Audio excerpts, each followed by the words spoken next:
రవాణా వాహనాల ఫిట్నెస్ను రవాణా శాఖ అధికారుల నుంచి ప్రైవేట్ సంస్థల కూటమికి ప్రభుత్వం అప్పచెప్పడం వల్ల రవాణా కార్మికులకు ఎదురవుతున్న ఇబ్బందులను దృష్టిలో పెట్టుకొని వెంటనే ఆ విధానాన్ని ఉపసంహరించుకోవాలని అఖిలపక్ష సమావేశంలో నాయకులు డిమాండ్ చేశారు.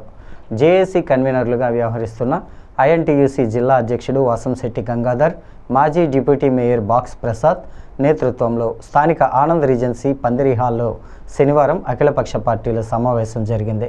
ఈ సమావేశానికి మాజీ ఎంపీలు ఉండవల్లి అరుణకుమార్, మార్గాని భరత్రామ్, సిపిఎం జిల్లా కార్యదర్శి టి అరుణ్, డీసీసీ అధ్యక్షుడు టీకే విశ్వేశ్వరరెడ్డి, ఆర్పీసీ వ్యవస్థాపక అధ్యక్షుడు మేడా శ్రీనివాస్, సిపిఐ జిల్లా కార్యదర్శి తాటిపాక మధు, యూనియన్ల నాయకులు వచ్చారు. వారు మాట్లాడుతూ జూలై 1వ తేదీన నిర్వహిస్తున్న చలో రాజానగరం కార్యక్రమాన్ని జయప్రదం చేయాలని పిలుపునిచ్చారు. ఏఐటీయూసీ నాయకులు రెడ్డి రమణ, వైసీపీ నాయకుడు వైకేఎల్కేఎల్ నరసింహారెడ్డి, డివి రెడ్డి, ఐఎన్టీయూసీ ఉభయ రాష్ట్రాల ఆర్గనైజింగ్ కార్యదర్శి టి నారాయణరావు, సప్ప ఆదినారాయణ, తొండపు లక్ష్మీ నరసింహరావు, బి పవన్, పూర్ణిమారాజ్ పాల్గొన్నారు. జూలై 1వ తారీఖున చెలో రాజానగరం కార్యక్రమాన్ని కూడా మరి ఇక్కడ ఉన్న ఆటో డ్రైవర్స్ కానీ కార్మికులు కానీ మీ యొక్క వివిధ సంఘాలకు అందరికీ కూడా తెలియపరిచి మన హక్కులు ఏవైతే ఇప్పుడు మీరు ప్రధానంగా లేవనెత్తిన అంశం ఏంటంటే ఏటీసీ ఏదైతే ఇంజన్ కి సంబంధించి ఏదైతే ఒక మిషన్ గురించి మాట్లాడుతూ ఉన్నారో అది కేంద్ర ప్రభుత్వం తీసుకుని వచ్చింది. వివిధ రాష్ట్రాల్లో గుజరాత్ లో కానీ లేకపోతే కర్ణాటకలో కానీ రాజస్థాన్ లో కానీ ఈ 3 రాష్ట్రాల్లో ఇది అవలంబించడం జరిగింది.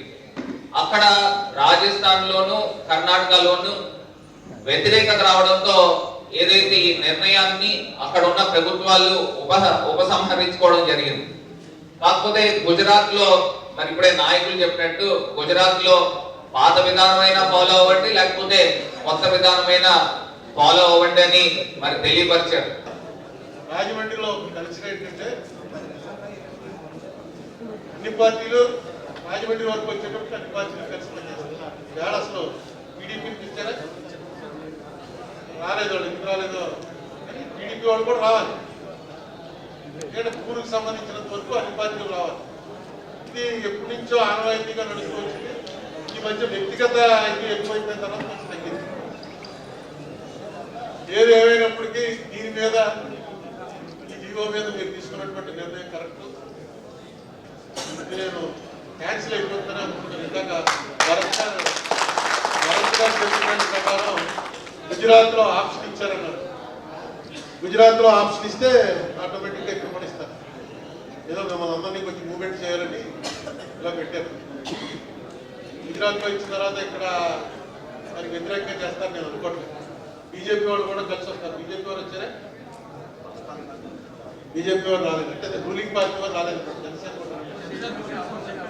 జనసేన వచ్చారా? అదే రూలింగ్ పార్టీ వాళ్ళు రాకపోవడానికి కారణం ఏంటంటే ఇక్కడికి వచ్చిన తర్వాత ఇప్పుడు ఇందాక భరతరామ్ గారి స్థితిలో ఉందనుకోండి, వాళ్ళు ఏదో ఒకటి ఖండించాలి. ఖండించకపోతే వాళ్ళకి మాట వస్తుంది. జూలై 1న జరిగేటువంటి రవాణా వాహనాల బంద్ ఉదయం 8 గంటల నుంచి మధ్యాహ్నం 2 గంటల వరకు జరిగేటువంటి బంద్లో రవాణా వాహనాలన్నీ పాల్గొనవలసిందిగా కోరుతూ ఇవాళ ఈ కార్యక్రమాన్ని అఖిలపక్ష సమావేశం ద్వారా తీసుకురావడానికి గల ప్రధాన కారణం మేము ట్రేడ్ యూనియనిస్టులే కాకుండా అన్ని రాజకీయ పార్టీలు కూడా దీనిపై వ్యతిరేకత వ్యక్తం చేస్తున్నారనేటువంటి అంశాన్ని తీసుకెళ్ళాలి ప్రజల్లోకి. ఇవాళ కూటమి ప్రభుత్వం చేస్తున్నటువంటి ఏవైతే తప్పులు ఉన్నాయో ఆ తప్పులు సరి చేసుకోకపోతే నష్టపోతున్నారనేటువంటి విషయాన్ని కూడా తెలియజేయాలనేటువంటి ప్రధాన ఉద్దేశంతోనే ఈ కార్యక్రమం చేస్తాం. ముఖ్యంగా ఇవాళ మీరు తీసుకున్నటువంటి ఏటీఎస్ ఏదైతే నిర్ణయం ఉందో అది మరి వాహన యజమానులందరికీ కూడా గొడ్డలి పెట్టి లాంటిది. ఒక్కసారి దాన్ని వెనక్కి తీసుకోవాల్సిందిగా గుజరాత్ ప్రభుత్వంలో ఏదైతే వెసులుబాటు కలిగించారో ఆ వెసులుబాటుని ఆంధ్రప్రదేశ్ కూడా కల్పించండి. దాని ద్వారా మొత్తం వాళ్ళకి ఇష్టమైనటువంటి ఏదైతే ట్రాన్స్పోర్ట్ అధికారుల దగ్గరికి వెళ్తారో లేకపోతే ట్యాక్స్ రూపంగా ఇతర రూపంగా ఉన్నాయండి. ఈ రోజుని 9,500 రూపాయలు ఈ రోజుని రాష్ట్ర ప్రభుత్వానికి వస్తున్న విషయాన్ని కూడా మరొకసారి రాష్ట్ర ప్రభుత్వానికి అలాగే కార్మిక శాఖ మంత్రికి ఎవరైతే ట్రాన్స్పోర్ట్కి సంబంధించిన ఎవరైతే ఉన్నారో వాళ్ళు కూడా తెలుసుకొని మా యొక్క బాధను స్పందిస్తారని చెప్పి కూడా ఈ 2-3 రోజుల్లో కూడా దేవుడి దేవాలు మా కార్మికుల యొక్క కష్టాలను గుర్తించి ఈ 2-3 రోజుల్లో కూడా వ్యవధి ఉంది కాబట్టి ఈ చెలో రాజనగరం 1వ తారీఖున చేపట్టంగా